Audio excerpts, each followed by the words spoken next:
I'd now like to introduce Sawsan and Morrar. We shared that we both lost our grandmothers while at the J School and that we are unapologetic and at times can wear our hearts on our sleeves. Sawsan is a mother, a comedian when it comes to talking about her kids, and a fiercely passionate journalist. She is sharp, sophisticated, and insightful. Without further ado, Sawsan and Morrar.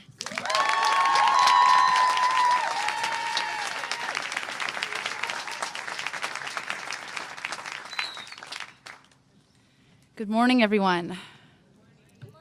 Friends, family, faculty, staff, distinguished guests, and J-School classmates, soon to be colleagues, it is an honor to be standing here representing our class. Some of you may wonder why your son, daughter, or friend is entering a field some perceive to be so tenuous with mass layoffs and buyouts and other trends that affect the way we channel our current events. Yes, we are living in unprecedented times with tectonic shifts in the way we perceive and present the news.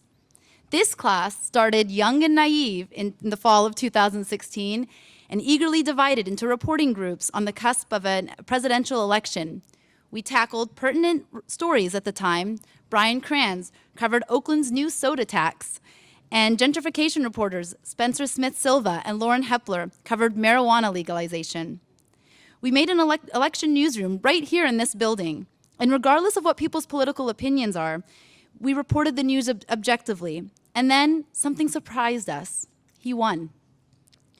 What would this mean for us as reporters, as children of immigrants, as minorities, as women?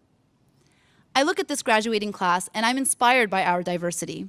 50% of our class identifies as a minority.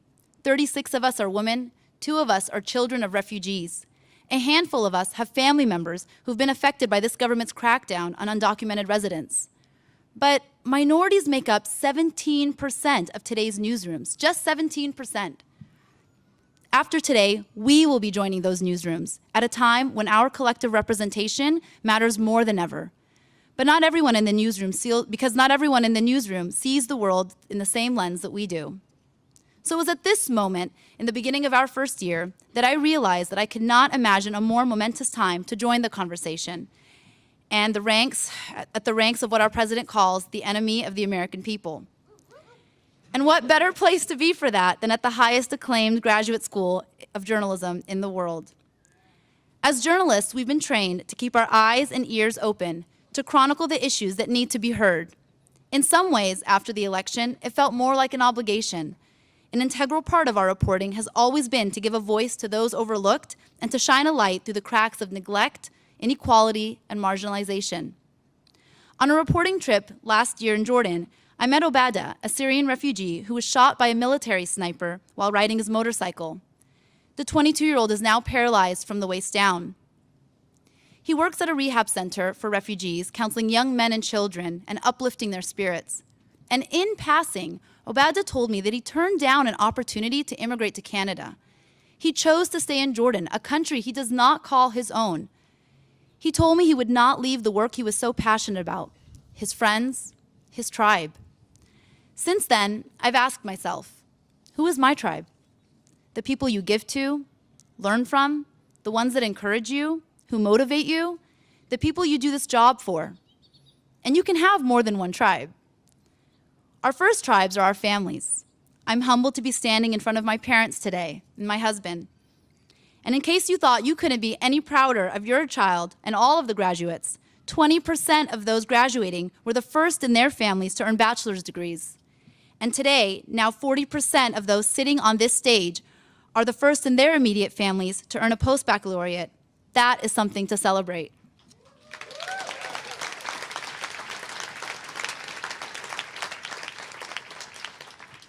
Some of us have another tribe, our young children, who look up to us and unknowingly inspire us to do the work we do and hold people accountable. Here at the J School, there are 5 Berkeley Cubs among this graduating class. Grace Ayunabi, her 4-year-old son, spent very late nights in the documentary lab as her mother and Nani Walker edited their film on Boko Haram's rape survivors.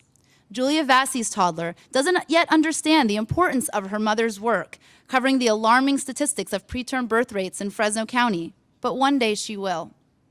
And my 3 girls spent some time around me in Fresno as I reported on the effects that pesticide has on children. children their age. They're watching us as we chronicle the changes in the world around us. And believe me, they're listening. Sometimes we find inspirational tribes in the small, local communities we report on, and it draws us to those communities. Brianna Flynn covered how being undocumented or from a mixed-status family can determine one's future in the U.S. It reminded her of how her own mixed-race family doesn't fit into any one category. Some of us, including Rachel Lloyd and Khaled Sayed, met families affected by the devastating North Bay fires that happened last year, not too far from here, and their perseverance to rebuild. Ariel Plotnick reported on TEPCO, a long-forgotten dishware company based in the East Bay with a cult-like following. This may be different because after her reporting, Ariel started collecting TEPCO dishes and actually joined the cult. It's okay. And in coming to Berkeley, we all made a new tribe where we took an unofficial oath to work together to provide varied, accurate, and enriching stories.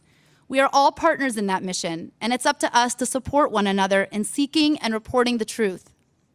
I read a quote a few weeks ago by author Danielle Doby, who said it best, and I think about my J-School friends and how we push each other to perfect the work we do and we aspire to do. Be around the light bringers, the magic makers, the world shifters. They change you. They break you open, uplift you, and expand you. They don't let you play small with your life. These heartbeats are your people.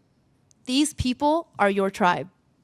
Class of 2018, thank you for being my tribe. And although we are parting ways after today, remember the magic we created together and let it inspire the amazing and inspiring work you will continue to do. Congratulations and thank you all.